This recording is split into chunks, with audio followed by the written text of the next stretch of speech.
आमदार सुहासभाई यांच्या पुढाकाराने झालेल्या बैठकीत महसूल मंत्र्यांनी दिला महत्त्वपूर्ण निर्णय।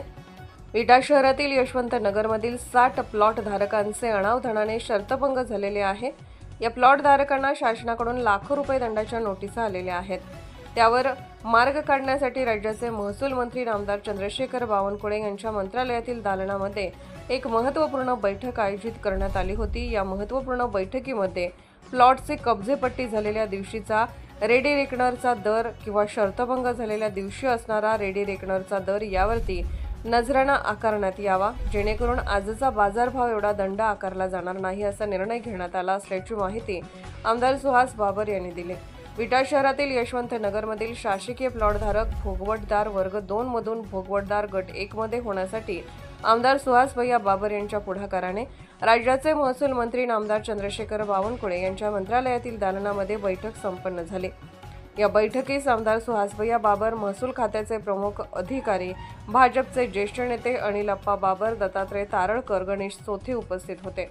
याबाबत माहिती देताना आमदार सुहास बाबर म्हणाले, विटा शहरातील यशवंत नगर भागातील सुमारे 185 प्लॉट गरीब व मध्यमवर्गीय कुटुंबांना 65 वर्षापूर्वी वाटप करण्यात आले होते। या प्लॉट धारकांनी नियमाप्रमाणे सरकार दप्तरी रक्कम भरलेली होती।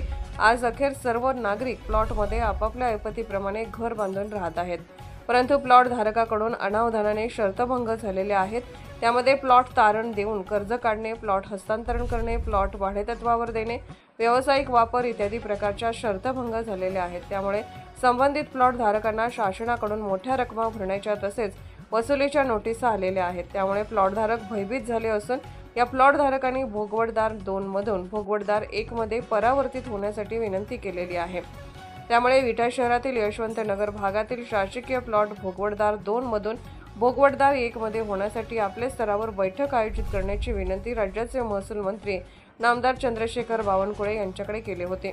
या मागणीस सकारात्मक प्रतिसाद देत महसूल मंत्री आमदार चंद्रशेखर बावनकुळे यांनी आपल्या मंत्रालयातील दालनामध्ये बैठक आयोजित केली होती। या बैठकीत आमचे म्हणणे ऐकून प्लॉटचे कब्जेपट्टी झालेल्या दिवशी असणारा रेडी रेकनरचा दर यावरती नजराणा आकारण्यात यावा, जेणेकरून आजच्या बाजारभाव एवढा दंड आकारला जाणार नाही असा निर्णय महसूल मंत्री आमदार बावनकुळे यांनी या बैठकीत घेतला असल्याचे आमदार बाबर यांनी सांगितले।